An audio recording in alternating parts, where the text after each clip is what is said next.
China se impone a Estados Unidos y se niega a negociar. El Banco Central Europeo advierte que el crecimiento en la zona euro ha iniciado una fase de desaceleración debido a la guerra arancelaria. No obstante, la Unión Europea afirma que llegará a un trato con Estados Unidos antes de 90 días. ¿Cómo puede afectar esta situación política y macroeconómica al precio de los índices americanos, al dólar, al euro y al oro? El gobierno chino ha enfriado las expectativas de un acuerdo con la administración Trump que permita desacelerar la guerra comercial. Por un lado, Pekín desmiente que se hayan iniciado conversaciones entre ambas potencias económicas. Por el otro, pone como condición de partida para un diálogo sobre aranceles que Washington retire todas las medidas proteccionistas anunciadas por Donald Trump. Las exigencias de China demuestran que, a diferencia de la mayoría de los gobiernos occidentales, el régimen comunista no tiene prisa por lograr una rebaja de los aranceles iniciados por Donald Trump. Por si a alguien le quedaba algún tipo de duda, toda esta guerra arancelaria siempre tuvo como objetivo primario para la administración de Donald Trump a China. Y sin ningún tipo de duda, y observando el índice americano, el S&P 500, claro que la guerra arancelaria ha afectado al sentimiento positivo del mercado. Solo hay que ver su desplome, que dio inicio el 19 de febrero del 2025. Pero ahora hay que fijarse que todas las propuestas posibles de la mano de Donald Trump referente a nuevas medidas agresivas arancelarias, ya todo ha sido dicho.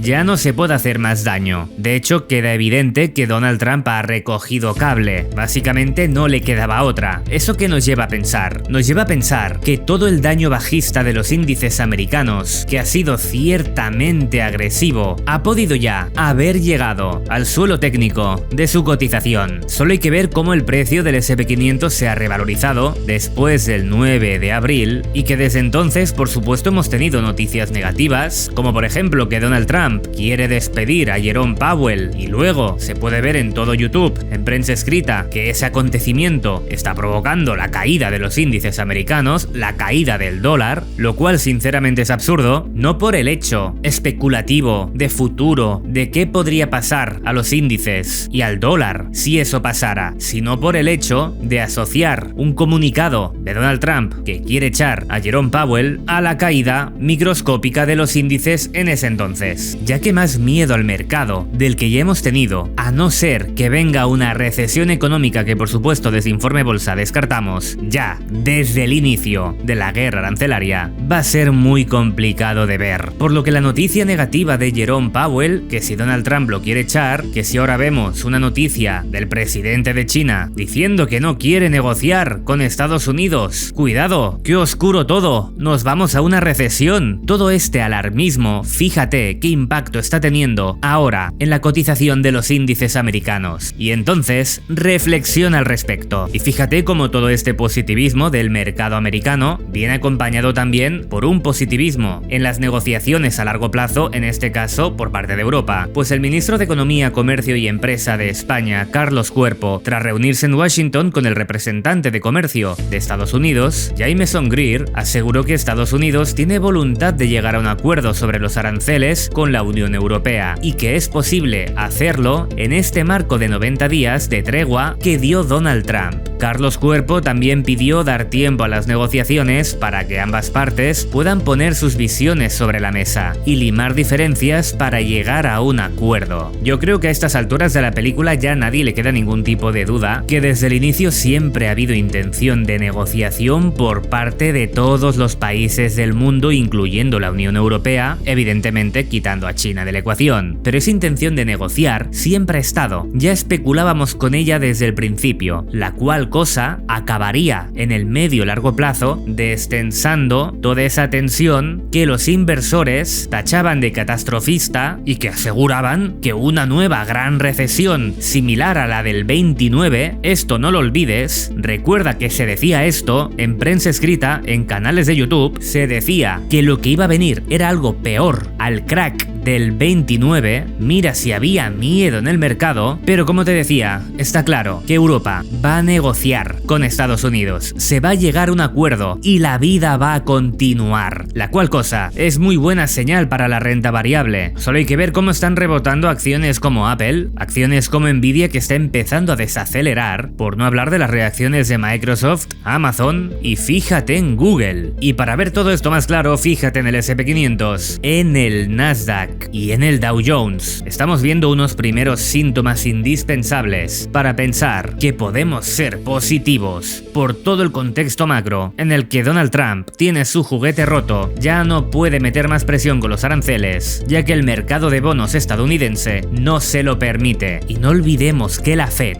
ya ha dicho que si hace falta, inyectaría billetes al sistema. Y ahora fíjate cómo se sigue imprimiendo miedo en el mercado con este tipo de declaraciones tan catastrofistas, que le vamos a dar una lectura, ya verás, mucho más coherente. Pues Christine Lagarde, presidenta del Banco Central Europeo, ha admitido que estamos empezando a ver un deterioro en las cifras de crecimiento. Lagarde dice que es algo común en todo el mundo. La actividad se está desacelerando. Incluso indicó que el Banco Central Europeo podría revisar nuevamente a la baja sus proyecciones de crecimiento en su próxima cumbre de política monetaria de junio. Lagarde señaló que aunque todavía es pronto para observar un impacto en las exportaciones, porque se ha producido un aumento de los inventarios, las tensiones comerciales sí se aprecian ya en indicadores de actividad económica, como los PMI, o en las encuestas sobre intenciones de contratación, inversión o consumo. Pese a ello, la autoridad monetaria sigue sin esperar una recesión este año como consecuencia de la guerra comercial. Aquí vamos a ser pero que muy claros. Como te estaba diciendo antes, ahora el Banco Central Europeo está fomentando el alarmismo, pero aquí te voy a concretar. Dudo que lo hagan por placer, ya que para mí es un modus operandi de actuación. Hay que entender que el comunicado del Banco Central Europeo se basa en puros indicadores de sentimiento, obtenido mediante encuestas. Y aquí vayamos a hacer la siguiente reflexión. ¿Cómo crees que actúa la gente cuando tiene miedo y está vislumbrando una fuerte incertidumbre con un futuro muy poco prometedor, debido a todo el pesimismo que estamos viviendo en estos tiempos? Creo que es fácil de ver que en estas encuestas lo que se va a contestar siempre va a ser de forma prudente y negativa, por tal de no pillarse los dedos. Por lo tanto, el resultado de este tipo de encuestas, claro que van a presentar un sentimiento negativo. Y esto es lo único con lo que puede llegar a trabajar el Banco Central Europeo si se quiere intentar anticipar a algo. Pero claro, una encuesta está contestada por seres humanos emocionales, unas emociones que se dejan llevar por el miedo. Por lo que este tipo de declaraciones de Christine Lagarde se basan en puro humo, no es nada tangible de la hora. Y esto te lo voy a explicar de una forma muy fácil con el gráfico delante. Pero antes me gustaría conocer tu opinión. ¿Sinceramente piensas que va a venir una gran recesión a continuación? ¿O en cambio estamos tocando suelo y los mercados subirán? Comparte tu opinión en los comentarios, siempre será bienvenido. Y si te está gustando este análisis técnico avanzado, dale like al vídeo, suscríbete al canal y haz clic en la campanita para que YouTube te avise de futuras publicaciones. Pues ahora vamos a analizar al SP500, al Nasdaq, al Dow Jones, al dólar. Te voy a explicar por qué está cayendo tanto y qué puede pasar a continuación. Hablaremos del euro, que es un libro abierto que nos da muchas pistas para entender qué puede pasar con el dólar. Y por último y no menos importante, ¿el oro va a seguir subiendo? Primero vayamos a entender por qué la población va a contestar de forma temorosa a este tipo de encuestas. Pues mira, si tú ves el SP500, ves que su cotización ha caído un 20%. En este momento, el contexto macroeconómico es que sale Donald Trump imponiendo aranceles a todo el mundo. En ese momento también nacen todas estas noticias catastrofistas de que vamos a vivir algo más grande que el crack del 29. Luego se habla que viviremos algo peor que la gran recesión del 2008, que si China le contesta con más aranceles y todo este cóctel molotov que ve un ciudadano de a pie que no tiene ni idea de cómo se mueven los mercados financieros. ¿Qué te piensas que va a contestar en la encuesta? En serio, piénsalo. Pues evidentemente va a pensar, oye mira, yo lo veo feo, tonto quien no lo vea. ¿No te das cuenta que el mercado ha caído un 20% y que todo el mundo está diciendo que va a venir una gran recesión? Claro que voy a votar de forma negativa. Y para los que ya nos siguierais de vídeos anteriores, ya hemos explicado múltiples veces cómo es el comportamiento del SP500. Aquí lo estás viendo desde 1998. Fíjate cómo se comporta este activo, bueno, este índice. Cuando hay una crisis, claro que esto se ve afectado de forma negativa. La crisis del 2008, antes tuvimos la crisis del 2000, hubo una ralentización en el 2016, la del marzo del 2020, tras inyectar dinero al sistema, como ha dicho la Fed, que lo volvería a hacer ahora si fuera necesario, es lo que tenemos aquí. Y esta corrección es debida al inicio de la guerra de Rusia contra Ucrania. Fíjate qué pasó luego con el precio. Después de estas grandes correcciones, que en estas dos primeras ocasiones sí se tratan de crisis, crisis, en esa tercera ocasión no es una crisis, o al menos para el índice, simplemente es una pausa que estuvo en un rango durante un par de años, por mucho que fuera artificial. Fíjate lo que pasó en el 2020, fíjate qué pasó aunque la guerra continuase, y yo te vuelvo a preguntar, cuando la gente ve esta caída, como caídas pasadas, se piensan que el mundo se acaba, que nos vamos al infierno y que ahora debemos de ver el desplome más grande de la historia, que el nuevo orden mundial según Ray Dalio va a dar inicio ahora. Pero ¿cuántas veces ha pasado esto ya? ¿Durante cuántos años vamos a apostar a por ese nuevo orden mundial que destroce a los Estados Unidos? No estoy poniendo en duda que algún día llegue, por llegar tendrá que llegar algún día, pura historia, pero ¿qué hacemos apostando cada año que esto va a pasar? No nos podemos dejar llevar por el miedo. Pero la población y el inversor minorista medio, ¿sabes cómo te contestan a las encuestas? Y obvian cómo los mercados financieros funcionan y se dejan llevar por las noticias macroeconómicas geopolíticas. Más vale entender cómo el dinero inteligente manipula el precio que no obsesionarse con todas estas noticias que te dejan mareado. Pues vamos a prestar gran atención al gráfico del S&P 500 y a su zona de defensa que situamos en el nivel de precio aproximado de $5.000. Estamos viendo cómo el precio del S&P 500 ha respetado esta estructura incluso en un momento de gran momentum, de gran presión vendedora. Esa presión vendedora también la podemos visualizar con el aumento de volumen en la acción climática bajista agresiva que vino acompañado, lo estás viendo aquí abajo en color rojo, con un fuerte delta orientado al bid. Básicamente, inversores estuvieron vendiendo temorosos en una sobreextensión bajista del 20%. No parece un buen negocio, lo que nos puede invitar a pensar que las grandes instituciones hayan aquí absorbido. Y esa es la hipótesis que manejamos en Informe Bolsa, cuyo acontecimiento ya veremos cómo, pero nos permite ser positivos en el medio plazo del S&P 500, lo que significa que no necesariamente vamos a ver una recuperación en V, puede llegar a consumir algo de tiempo de múltiples formas, pero que tarde o temprano, en el medio plazo, veamos un S&P 500 positivo. Podemos decir exactamente lo mismo con el Nasdaq, qué gran valor le damos nosotros al análisis cruzado, donde cruzamos el análisis del S&P 500, del Nasdaq y de otros activos para darnos cuenta que están trabajando estructuras semejantes en gráficos distintos. Vemos como la zona de defensa por encima de los $17.200 para Nasdaq ha estado funcionando, y ahí vemos ese rebote tan positivo donde estamos viendo que ya las noticias tan catastrofistas, tan negativas, ya no tienen efecto negativo en la cotización, porque ya se ha descontado probablemente todo el miedo posible. Es que más miedo no te pueden meter, ¿qué más tienen que anunciar? Aquí vemos el índice del Dow Jones, vemos una zona de defensa muy importante y muy clara, que también viene siendo defendida tras una acción climática agresiva, donde además tenemos aquí la presencia de un armónico bajista que incluso se habría pasado de frenada. Toda esta caída inferior del precio fue promovido por el frenesí del miedo. Qué positivo es ver esta recuperación en el Dow Jones y en los índices americanos. Luego también veo a mucha gente confundida en periódicos, en prensa, en otros canales de YouTube hablando del dólar, vinculando la caída del dólar a muchos acontecimientos que están pasando ahora a nivel geopolítico y macroeconómico, en cuanto a la realidad de la caída del dólar ya se vino gestando desde octubre del 2022, mucho antes de que Donald Trump tan siquiera llegase al poder nuevamente. Por eso en marzo del 2025, hace un mes, ya veníamos hablando que el dólar iba a tender a caer. Y ojo, que la guerra arancelaria aún no estaba en su máximo apogeo de miedo. ¿Y sabes qué pasa? Que los periódicos, los canales de noticias de economía, ya sea de la televisión o de YouTube, se centran en el ahora y te asocian un movimiento a cualquier noticia que esté pasando en ese instante. Para mí esto es completa desinformación, ya que realmente, y en este gráfico semanal del dólar, hay que observar a su cotización como un todo, y hay que entender que el dólar en septiembre del 2022 estaba extremadamente caro, y que en el Forex las divisas trabajan bajo un sistema de reversión a la media, oscilan como si fuera un RSI o un MACD o un estocástico. Tarde o temprano, entendiendo que el dólar está sobrecomprado y por otros motivos técnicos que no vamos a entrar ahora porque ya entramos en vídeos pasados, es momento para que el dólar tenga que caer. Esto ya lo hablamos en el primer vídeo de Informe Bolsa, antes de que todo el mundo se volviera loco con el dólar. Es que ya estaba planificado desde septiembre del 2022. No vengas a creerte entonces ahora el típico canal que te habla de macroeconomía, de geopolítica, que pueden ser muy buenos informando, pero no tienen idea de la lectura de los gráficos. Tienen una gran carencia y se nota mucho y de lejos. Así que no le intentes buscar una explicación, una razón. Si analizas el comportamiento del dinero inteligente, ya estás viendo lo que están planeando. Y fíjate que hemos desplazado el CRIC, esta estructura, de una forma más conservadora y más agresiva, dándole chance a que quizá esto es una pequeña trampita y que tardará un poquito más en caer. Pero ciertamente viendo el euro, tranquilamente esto ya se nos va a la baja. Pues mira el euro. ¿Cómo está el euro? ¿Está caro o está barato? Mira este canal alcista macro en gráfico semanal, que inicia en el 1971. ¿Qué hacen las divisas? Los diferentes países del mundo, en contextos diferentes, necesitan una moneda más fuerte o más débil, y van fluctuando para una correcta salud y funcionamiento estatal. Y fíjate desde el 2008 el euro cómo se ha depreciado. ¿Pero qué pensamos? ¿Que el euro va a seguir depreciado siempre? ¿Y que el dólar va a estar alto también siempre? Eso nunca ha pasado, señores. Nunca. Y ahora el euro está barato. Y ya sabéis, si el euro sube, el dólar baja. Esto es así. Y si estamos viendo señales bajistas para el dólar, de forma independiente, claro que vemos también señales alcistas para el euro. De hecho, esperábamos ya esta ruptura, antes de que sucediera. En el primer vídeo de Informe Bolsa hablamos del tema. Ahora la siguiente gran tarea es recuperar esta zona. Si llegáramos a ver esto, es que da igual lo que vaya pasando de trasfondo en esta película de guerra arancelaria, geopolítica, da igual lo que pase. El euro estaría por subir y el dólar estaría por caer. ¿Sabemos esto a ciencia cierta? Desde luego que no, nadie lo sabe, eso es evidente. El primer paso para el euro es poder romper con solvencia al alza esta directriz, puesto que estaría validando que todo esto es una macro trampa, y si eso es una trampa, todo esto es una acumulación y esto tendería a subir. De la misma forma que el euro está tocando la puerta para poder subir, lo está deseando, el dólar acaba de romper el CRIC, está pidiendo por favor, déjenme caer. ¿Esto va a suceder? No lo sabemos, pero estamos en un punto de inflexión. Es probable que lo podamos confirmar muy pronto, pero con o sin confirmación, en el caso del dólar ya desde más arriba, ya éramos bajistas, ya especulábamos con esto, y en el caso del euro, ya éremos alcistas desde más abajo. ¿Y entonces el oro? ¿Qué podemos hacer con el oro? Bueno, ciertamente es un activo que por su histórico y especialmente a raíz del año 2000, del crash de las .com, vemos y entendemos que sea normal que el oro se haya revalorizado mucho en toda esta etapa. Incluso en plena subida nos viene el crash del 2008, si vemos una pequeña corrección, pero el oro se beneficia de que la renta variable era poco atractiva. Lo fue poco atractivo en el 2000 y también lo fue poco atractivo en el 2008, pero luego en el 2012, que también fueron épocas turbulentas para la renta variable, especialmente en la zona euro, vemos una etapa correctiva. Parece que aquí no acompaña tanto situación negativa, renta variable, oro positivo. No hay una correlación negativa perfecta con el oro. Fíjate aquí como en marzo del 2020, todos sabemos lo que ocurrió, pues claro que el oro iba a subir, eso fue extremo, pero tan pronto vino la FED y el Banco Central Europeo decidieron inyectar fuerte capital al sistema económico para que la renta variable subiera, pues claro, el oro aquí sufrió un poquito. Aquí podemos encontrar una correlación negativa. Y ahora estamos viendo cómo el oro también lleva subiendo mucho tiempo, al igual que el SP500 en amarillo, el oro vino subiendo. Aquí la correlación no fue negativa, no funcionó bien como quien dice. Lo que sí que es cierto es que desde el 10 de febrero la renta variable cayó y aquí sí volvió la correlación negativa con el oro que subió, nuevamente circunstancial. Y ahora yendo al gráfico diario y para intentar simplificar todo esto, ya que como estás viendo no te puedes fiar del todo de una correlación negativa pura y funcional constante, porque así no lo es, así te lo he enseñado, vamos a intentar entonces beneficiarnos de la característica, forma en la que el oro se mueve, ya que si volvemos brevemente al gráfico semanal, podemos decir que desde la era moderna del año 2000, el oro se comporta bien, alguna corrección tiene, se comporta bien, alguna corrección tiene, se comporta bien. Aquí lo sensato parece buscar incorporaciones en largo en correcciones. ¿Vamos a ser capaces de encontrar una corrección buena para meternos allí para que esto suba? ¿O en cambio el oro va a seguir subiendo y vamos a buscar correcciones micro para seguir acompañando al movimiento fuerte? Mirad, no tenemos aquí la bola de cristal. Lo que sí podemos hacer es observar la acción del precio, ver cómo el dinero inteligente puede utilizar al oro, cómo lo puede llegar a defender en el caso que quiera seguir subiendo. Y es por ello que hemos situado una zona de defensa en el nivel de precio de $2.992. Y es aquí cuando tenemos que realmente obligar al al oro a depreciarse cuanto menos un 8% aproximadamente, para que pueda ser prudente e interesante buscar una incorporación en largo tras una caída y una depreciación que pueda ser interesante para nosotros, los inversores. Pero no te preocupes, que le vamos a dar seguimiento al oro, a su precio, en los vídeos de Informe Bolsa, así como a los índices americanos y a las acciones, como también a las divisas. Así que si te parece interesante este análisis técnico avanzado que ningún otro canal te puede ofrecer,